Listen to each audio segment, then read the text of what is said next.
Como diferenciar uma profecia de uma profetada? Uma revelação de um revelamento? Será que é de Deus? Será que é da carne? Será que é sensacionalismo?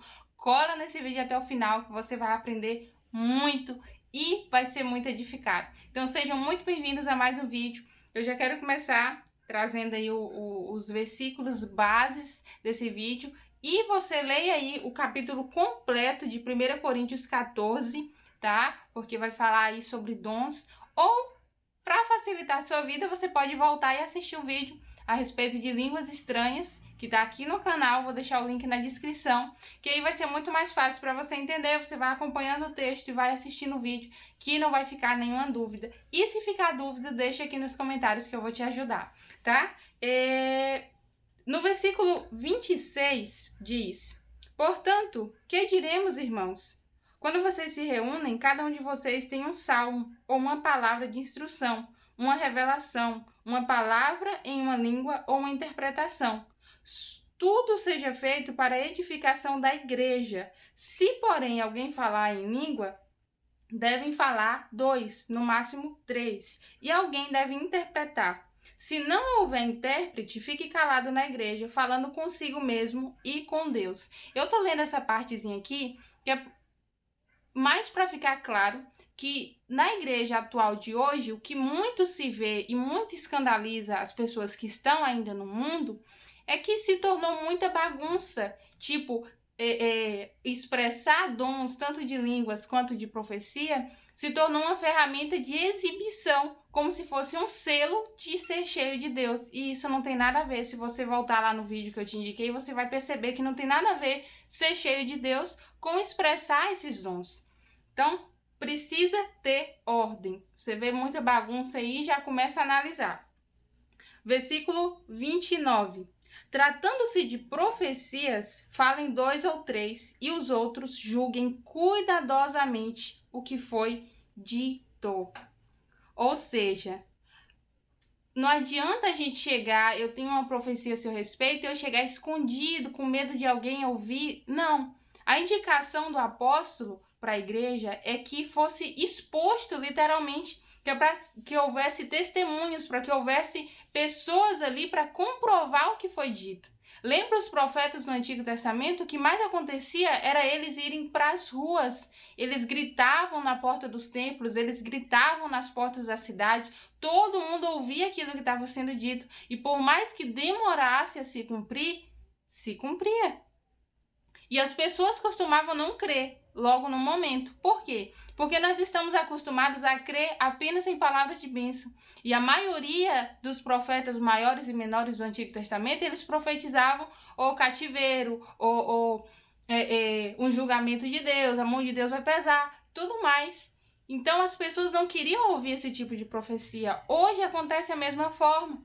Por que que as pessoas caem tanto em profetadas? Porque quando um profeta chega com a palavra de bênção, com a palavra de maravilhas, que Deus vai abrir a porta, que Deus vai te abençoar, que Deus vai enviar isso e aquilo, todo mundo crê.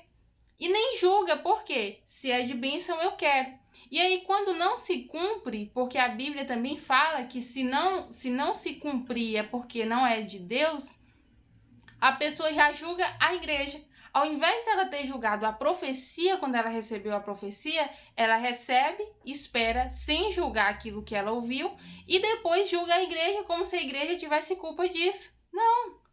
E a culpa também não é do profeta. A culpa é o quê? A culpa é sua, que não julgou. Agora eu vou te ensinar como você identificar, como que eu vou julgar, como que eu vou ouvir algo que alguém está me falando, como se fosse da parte de Deus, e eu vou saber se é ou se não é. É muito simples. Qualquer coisa que alguém falar com você, você precisa buscar a luz da palavra. Se você buscar nesse livro aqui e não tiver nada relacionado, não é de Deus. Um exemplo, vou dar um exemplo prático para vocês. Você conhece alguém, o relacionamento, acho que vai facilitar aí. Você conhece alguém e aí esse alguém, você já começa aquele plano de casar e tal, assim, assada, e vem alguém com uma profecia, uma profetada e fala: eis que te digo que esse varão não é para você, essa varoa não é para você, tem que separar. Inclusive, eu tenho amigos que no início do relacionamento alguém se levantou e falou: eis que te digo, esse casamento não é de Deus.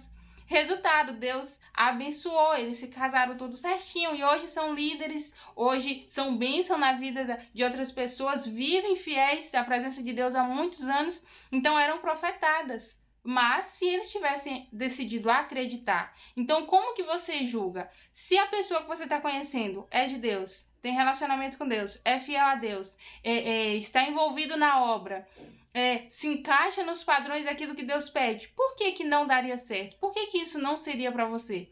Entendeu? Aí vem uma pessoa que é do mundo toda errada, aí alguém fala: eis que te digo, Deus vai trazer de volta. Um exemplo, a pessoa é amasiado.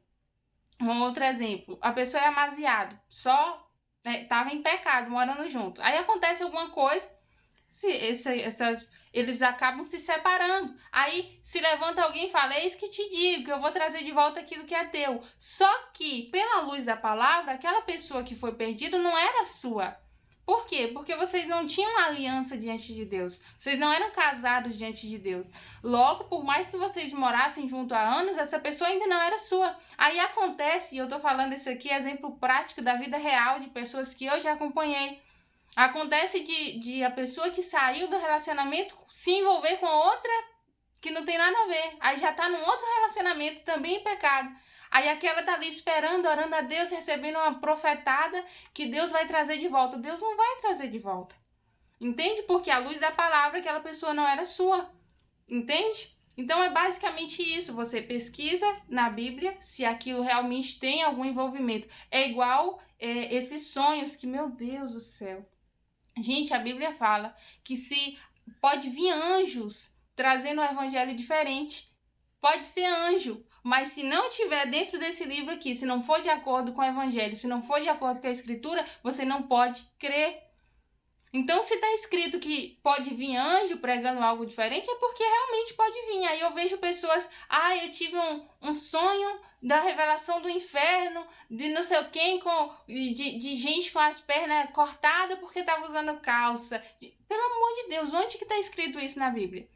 Ou seja, é uma revelação que não é de Deus, é uma revelação que ou é da imaginação, ou não sei, mas de Deus não é, porque não está escrito.